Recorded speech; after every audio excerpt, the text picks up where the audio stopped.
최근 들어서 AI 데이터 센터 가동에 있어서 가장 중요한 건 24시간 중단 없이 얼마나 안정적으로 전력이 공급되느냐 이 부분일 텐데요. 그래서인지 이 전력 공급망이 시장에 있어서 핵심 경쟁력으로 부각되고 있습니다.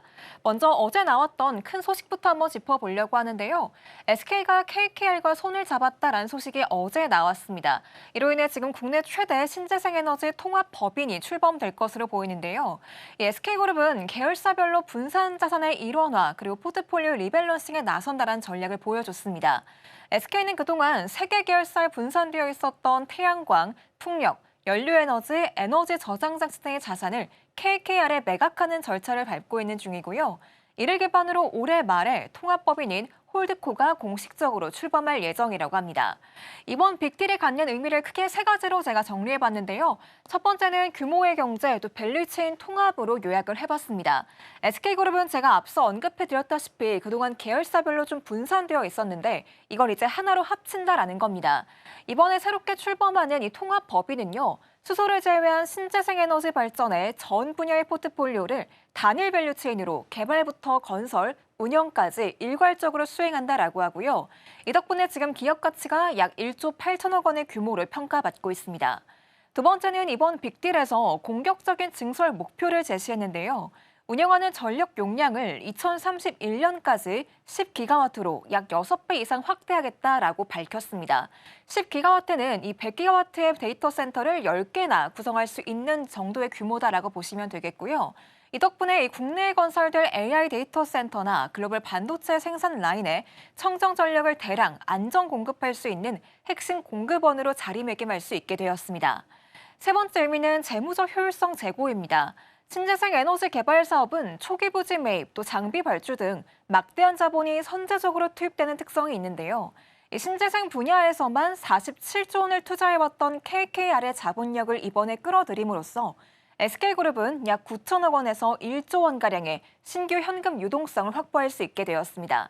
이렇게 이번 빅딜이 갖고 있는 의미까지 짚어봤는데요. 저희 조금 더 범위를 넓혀서 SK뿐만 아니라 삼성전자에 관한 이야기도 확인해 보겠습니다. 다음 화면 넘어가 보시죠.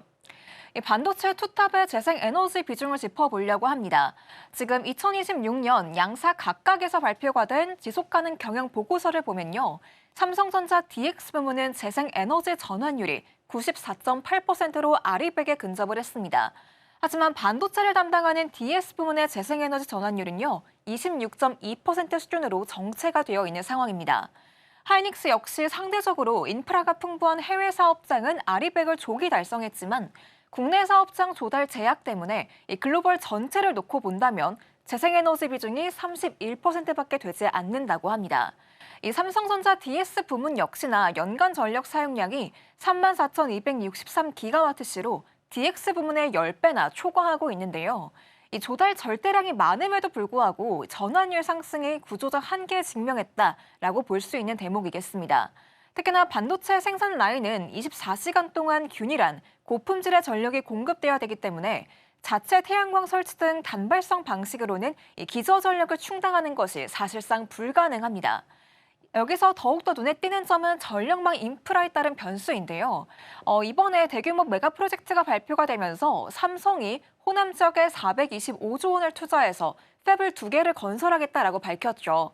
하이닉스는 서남권에 400조 원 규모의 신규 클러스터를 구상하면서 전력망이 양사에 있어서 최대 변수로 부각이 되었습니다. 글로벌 고객사의 아리백 압박 충족 그리고 24시간 중단이 없는 전력 공급이라는 이 두 가지 조건을 동시에 만족하는 신규 인프라 확보 여부가 이번 투자 성패의 유무를 결정지을 수 있다라고 보시면 되겠습니다. 그럼 저희 넘어가서요. 기업들의 이런 한계 사항이 있다 보니까 정부에서 정책을 내놨다고 합니다. 다음 화면 내서 확인해 보도록 할게요. 이 정부의 대응책은요, 전력 공급 지원 방안입니다. 먼저 3대 메가 프로젝트 내용부터 한번 짚어볼게요. 이 정부의 주재로 3대 메가 프로젝트 국민 보고회를 통해서 반도체, 피지컬 AI, AI 데이터 센터를 국가 성장 3대 축으로 명시했습니다. 이 대기업에 총 4,700조 원대의 자본 투자를 유도했었는데 삼성의 경우 평택 용인 클러스터, 또 호남 팹에 2,655조 원을 투입하고요. SK는 전국에 총 15기가와트 규모의 대형 AI 데이터 센터를 구축하는 대공사에 착수하게 되었습니다. 이에 따라서 정부에서 이런 방안을 지원한다고 합니다. 기저전력, 재생에너지, ESS를 결합한 전력 공급 안정화 가이드라인을 제시했는데요. 서남권 신규 첨단 산업단지에 필요한 전력을 적게 공급하기 위해서 정부와 지자체가 합동으로 전력 및 용수 등 기반 시설을 100% 책임지겠다라고 공언을 했습니다. 이 원자력 발전 등 안정적인 기저전력의 토대 위에 호남 지역의 태양광, 풍력 같은 이런 재생에너지를 연계하되 이 고유의 간헐성이 있죠. 발전량이 불안정하다라는 점을 보완하기 위해서 ESS 탑재를 의무화시키겠다는 겁니다. 정리하자면 전력 공급의 유연성 확보, 또 개통의 과부하를 막기 위해서 대형 ESS 인프라 구축, 또 양수 발전 확대를 위한 투자 일정과 연계해서 정부 차원에서 전방위적으로 지원하겠다라고 밝혀준 겁니다. 이런 정부의 대응책까지 확인해봤는데요. 이에 따른 밸류체인과 함께 수혜주도 한번 체크해보겠습니다. 다음 화면 넘어가 보시죠.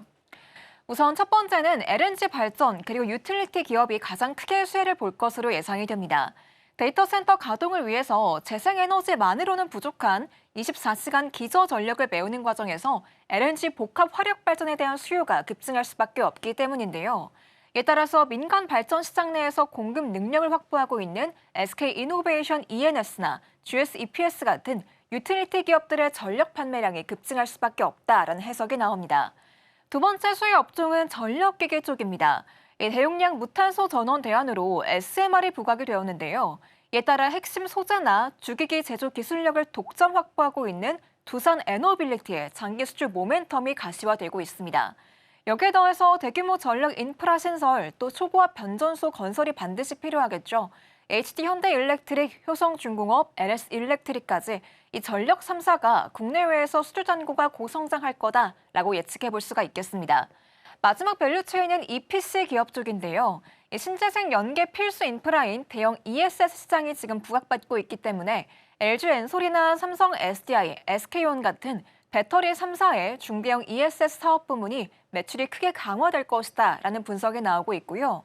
또 SK의 경우 그룹 내 비상장 자회사가 신규 반도체 팹 건설이나 전국의 15기가와트 데이터 센터 구축에 EPC를 전담하고 있기 때문에 이에 따른 대규모 수주가 유입될 것으로 보이고 증권가에서도 지금 SK 목표 주가를 계속해서 상향 조정하고 있습니다.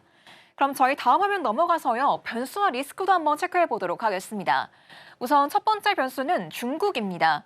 아직까지는 국제유가의 변동성이 조금 남아있는 상태인데요. 이 때문에 글로벌 기업들의 비용 부담이 잔존합니다. 하지만 오히려 이때 중국은 반사 이익을 취하고 있습니다. 중국은 1.4테라와트 규모의 재생에너지 인프라를 구축했는데요. 작년에 좀 유가가 떨어져 있었던 시기를 활용해서 100일치 이상의 원유 전략 비충을 통해서 중동발 쇼크를 흡수할 수 있는 방어력을 이미 확보했습니다. 또 글로벌 에너지 위기 심화로 타 국가들이 신재생 투자 일정을 조기 집행하자 핵심 공급망을 이미 장악하고 있는 중국 기업들의 태양광 제품이 수출의 60%, 전기차 쪽 수출은 110% 이상 급증했다고 합니다. 두 번째 리스크는 이 글로벌 신재생 공급망 독점에 따라서 국내 기업들의 가격 경쟁 압박을 꼽아볼 수가 있겠습니다. 이런 글로벌 수요가 늘어나는 건 물론 긍정적이지만 가격 경쟁력, 또 물량을 무기로 시장을 선점하고 있는 중국 공급망의 공습은요. 국내 태양광, 셀 모듈 제조사나 재생에너지 개발사들에게는 맞은 압박 요인으로 작용할 수밖에 없습니다.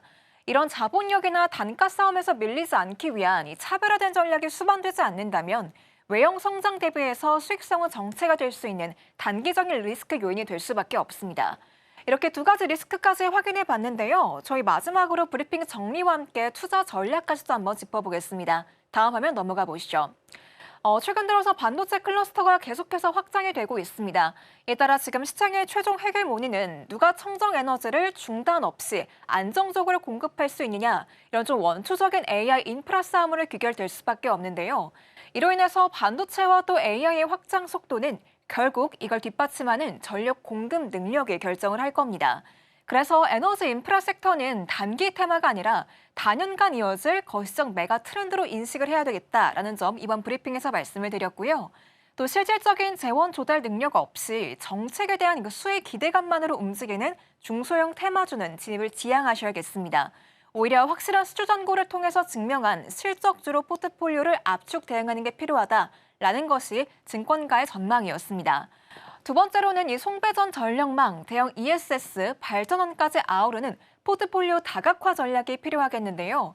메가 프로젝트와 기업들의 수백조 원 규모의 투자는 이제 막 시작 단계에 진입을 했죠. 실제로 전력망이 깔리고 ESS 설비가 발주되는 과정은 향후 몇 년에 걸쳐서 진행이 될 겁니다. 그렇기 때문에 단순히 발전원 영역에만 치중하지 말고요. 송배전 기자 제품은 또 ESS까지 아우르는 고른 분산 투자 전략이 유효하겠습니다. 이렇게 오늘 신재생 에너지 전반에 관한 이야기 살펴보고 왔는데요. 제가 프리장에서 신재생 에너지 관련주 어떻게 움직이나 봤더니 좀 풍력주는 약세를 보이고 태양광 쪽은 비교적 강세를 보였습니다. 오늘 정규장에서의 움직임까지 끝까지 주목해 보시면 좋을 것 같습니다. 지금까지 와이드 리포트였습니다.